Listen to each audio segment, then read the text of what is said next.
What's up, YouTube? We back with another video, baby, and today is day 9 of 90 with our 520 push-up challenge routine. You feel me? I'm at the gym right now. Little change of settings because got me a little late night session, so I'm like, I might as well do my late night routine while I'm here. So that way when I get home, I can just wind down. Got my gallon with me. Got my journal with me to keep track of the sets. And we also got our podcast, and we're going to finish off where we left off. We got about an hour left on this podcast. So it's looking like we're going to get in about a good 20 minutes a day listening to the podcast. Let's lock in. All-time high level. And that despite the fact that there's not perfect harmony. But there is motive. There is motive to the American system of free enterprise to inspire every individual to do his best. There is a motive there. And incidentally, more and more industry and business is coming to understand that they can go a step further, and instead of just having cooperation or coordination of effort between management and the workers, that they can have the mastermind principle by sharing management problems, by sharing profits, by sharing everything. And wherever I have been successful in influencing any business to adopt that policy, the business has made more money than it's ever made before, and the employees have received more wages, and everybody's happy. General instructions for the forming and the maintenance of the Mastermind Alliance. First, adopt a definite purpose as an objective to be attained by the Alliance, choosing individual members whose education, experience, and influence are such as to make them of the greatest value in achieving the purpose. A lot of times I'm asked by students, what is the most favorable number for a Mastermind Alliance? And how do you go about selecting the right sort of people for your Mastermind Alliance? And the nearest answer that I can give you that is that the procedure is exactly the same as if you were starting into a business and you were choosing employees. What kind of an employee would you choose?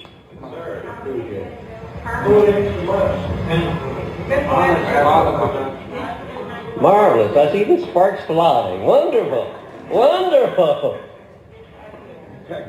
Dependability at the top of the list. If a person is not dependable, I don't want any part of him in a business transaction. No part of him, no matter how brilliant he may be, no matter how well educated he may be, the more educated he is, the more dangerous he may be if he's not dependable. And if he's not loyal, I would say the same thing. If an individual is not loyalty to those to whom he owes loyalty, then to me he has no character whatsoever, and I want no part of him. Dependability and loyalty, and then after that comes what? Ability to do the job.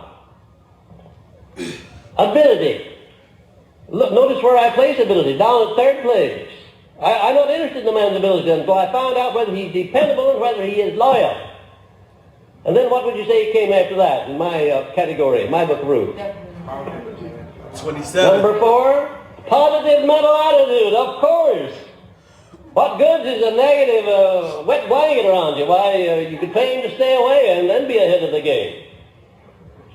And number 5, what would that be?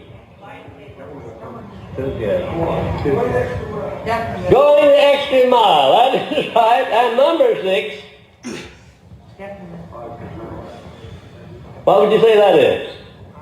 Faith. Applied faith. Now let me tell you, when you find people that come up to all of those 6 traits, I want to tell you, you've really found somebody. You're in the presence of royalty. Some businesses, if you're running a peanut stand or 2, you maybe need only 1 person. But if you're running a chain of peanut stands, you might need 100 persons. And then as to the qualifications of a mastermind ally, first of all, take those 6 points that I gave you, and there are the qualifications. There are the qualifications for your mastermind. There must be dependability. There must be loyalty. Must be ability. Must be positive mental attitude. Must be willing to go the extra mile. Applied faith. Now there you are. If you want to know what the qualifications of your mastermind allies are, there it is. 25 next. And don't settle for anything less. If you find a man that has 5 of those qualities and doesn't have all 6 of them, you better beware of him before you start. Because they're all essential in a mastermind relationship. You can check very carefully and see that that's true. You couldn't have perfect harmony unless you were working with somebody who checked 100% on all of those 6 points. You just couldn't have a mastermind alliance. You might have a working arrangement like so many people do, but it wouldn't embrace all of the potential values of the mastermind.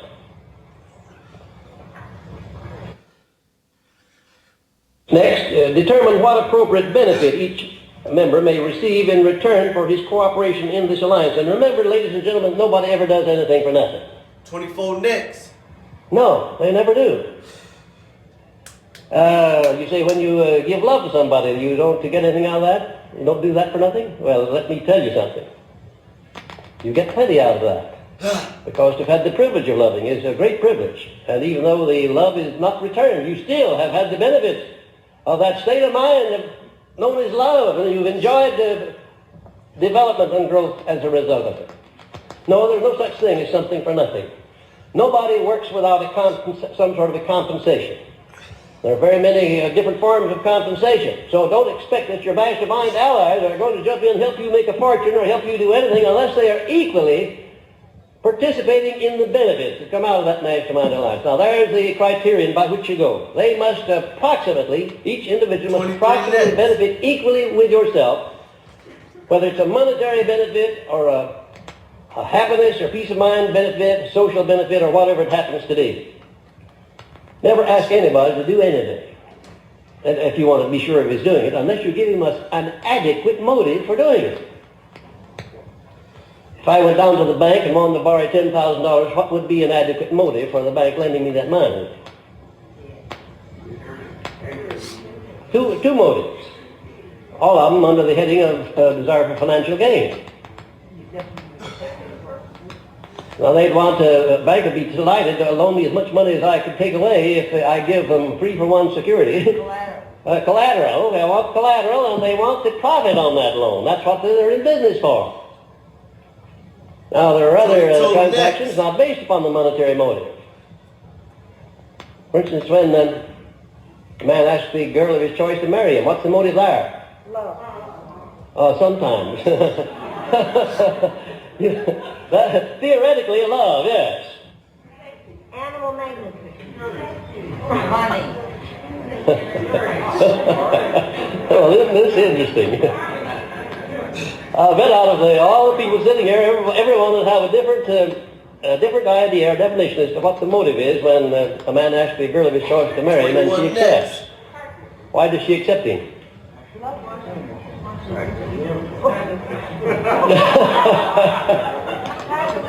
I want to tell you that when my father brought my stepmother home, he was just a farmer. He never had on a white shirt or a tie. He was afraid of white shirts and ties. Wore blue cotton shirts. And my stepmother was a college woman. She was well educated, and they were as different as the North Pole and the South Pole. And I wondered all of my life until one day just how he happened to be able to sell himself to her. Of course, she cleaned him up and put a white shirt on him and made him look like somebody, but nevertheless, it took her quite a little while to do it. 20 next. And she finally got him into the money, and he became an outstanding man. And at that point, I said to her, well, how in the world did my father, I remember what he looked like and what he talked like. He used the Queen's English. Says, I've seen him coming and I've done my duty. Easy. I mean, hardest said out of all. I said, how in the world did he ever sell himself to? What was the motive? He said, well, I'll tell you. 20 reps. First of all, I recognized that he had good blood in his veins and that he had possibilities, and I believed that I could bring them out. And she did bring them out. Mrs. Henry Ford and Mrs. Thomas A. Edison are two of the out. If you had a definite major purpose, knew exactly what you wanted to do, had a mastermind alliance of people that could help you do it, and then had the sufficient faith to keep you going while you did it, don't you see that would be about all you would need? Why then do we need 14 additional principles, do you suppose? Well, I'll tell you why. We need 14 additional principles to induce you to make use of these three. You need personal initiative, you need imagination, you need enthusiasm. In other words, this philosophy is something like baking a cake. When you go to bake a cake, you don't put in just one ingredient. You put in a pinch of this, a pinch of that, and a dash of the other thing, and then you put it in the stove and bake it. And if you took out any one of those ingredients, you wouldn't have the same kind of a cake. And it's the same way with this philosophy. You can't leave out any one of these 17 principles. It'd be just like taking a link out of a chain. You wouldn't have a chain anymore. You'd have two parts of a chain, but not a whole chain. And these other 14 principles are supporting principles of these three. Faith is a state of mind that has been called the mainspring of the soul, through which one's aims, desires, plans, and purposes may be translated into their physical or financial equivalent. And here are the fundamentals of faith. Now, when you speak of applied faith, ladies and gentlemen, we're talking about something vastly different from just mere belief. Applied, the word applied means what? Action. That's the action part of faith. And without action, faith is nothing but just daydreaming. And there are a lot of people, you know, who believe in things, but they don't do anything about them. They are engaging only in daydreaming. 16. Applied faith is an active faith. Now, the fundamentals of faith are, first of all, definiteness of purpose, supported by personal initiative and action. Action, action. The more action, the better. It means continuous action. Not only on your part, but on the part of those that may be cooperating with you or may be mastermind allies of yours.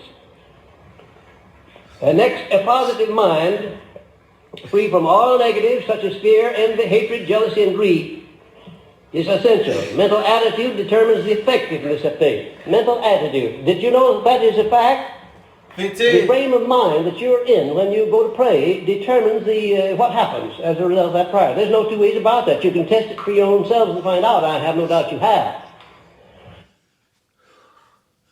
I have no doubt that you've had the experiences I've had of sending out prayers that didn't produce anything but a negative result.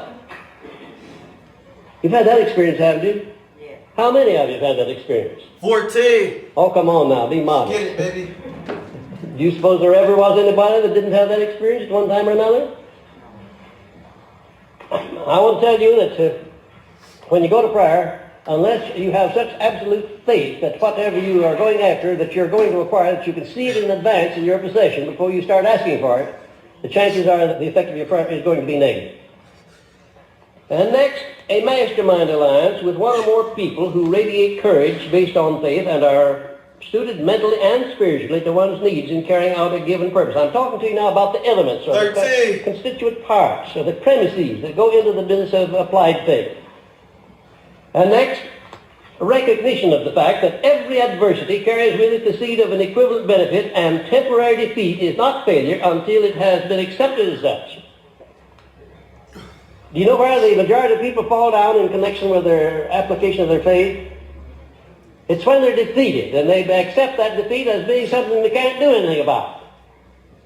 Instead of beginning immediately to search for that seed of an equivalent benefit that's in every defeat, they become moody and broody. They become discouraged. They build up inferiority complexes instead of reversing that order and using that defeat as nothing more than temporary and making another effort. 11. Next, the habit of affirming one's definite major purpose in the form of a prayer at least once daily. Now, the subconscious mind only knows what you tell it or what you allow other people to tell it or what you allow the circumstances of life to tell it. And it doesn't know the difference between a lie and the truth. It doesn't know the difference between a penny and $1 million. It accepts the things that you send over. And if you send over predominating thoughts on poverty and ill health and failure, that's exactly what you'll get. 10 next, baby. No matter how much faith that you may have later on, you find out that the subconscious responds to the mental attitude that you're maintaining during the day.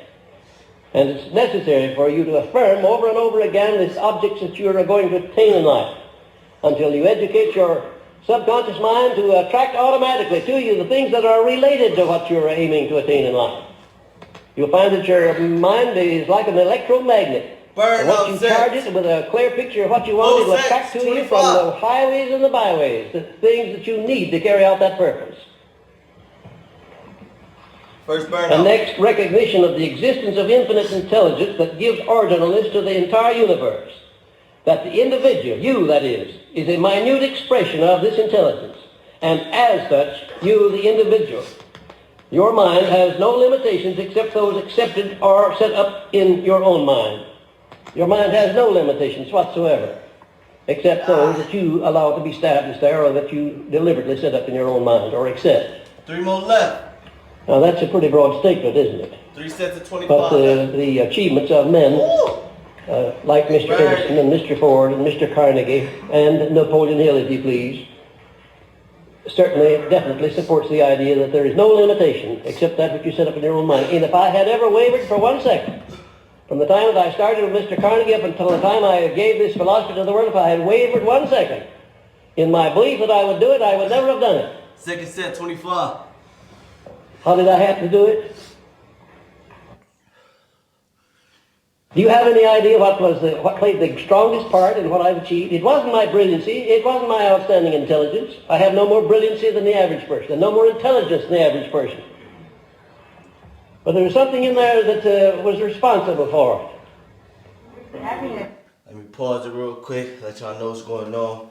Man, we got, our last 2 sets basically, for real. If you're a little too fatigued, hit 5 sets of 10. You feeling great. Hit 50 straight. You sticking to the routine. We got 2 sets of 25, baby. Let's finish up strong.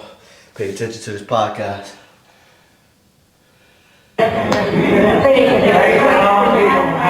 Third set. 5 grand. In other words, I believed I could do it, and I never stopped believing it. The harder the going was, the more I believed I would do it. And I want to tell you that if you can take that attitude toward yourself, if you can throw yourself over on the side of yourself, so to speak, when you're overtaken by adversity, when people are against you, if you can do that, if you can stand by and not also go over against yourself, then you're using up life things. And you've got to do that. Do you know there are testing times for people? Have you ever thought of that? Nobody is permitted to attain high state in life and stay there without being tested. Any more than anybody is allowed to go into a well-managed business and go up to a high position and stay there without he's been tested with lower positions step by step until he earns the right to be up to the top. Last set, let's finish strong, baby. I don't Bring know it how home. the Creator runs his business entirely, but I can see how I can catch a pretty good idea of how he does it from observing that part which I can understand. Of course, there's much more that I can't understand. But I can see definitely that he allows nobody to attain to a high estate in life without giving him severe testings. And one of the most astounding things that I found in my research was that the men of great achievement in all walks of life back... Aye, baby. Another day. Another 520 push-ups in the books, you feel me? Day 9 of 90 complete. Let's show it tomorrow for day 10, baby. Listen to this podcast. Boom out.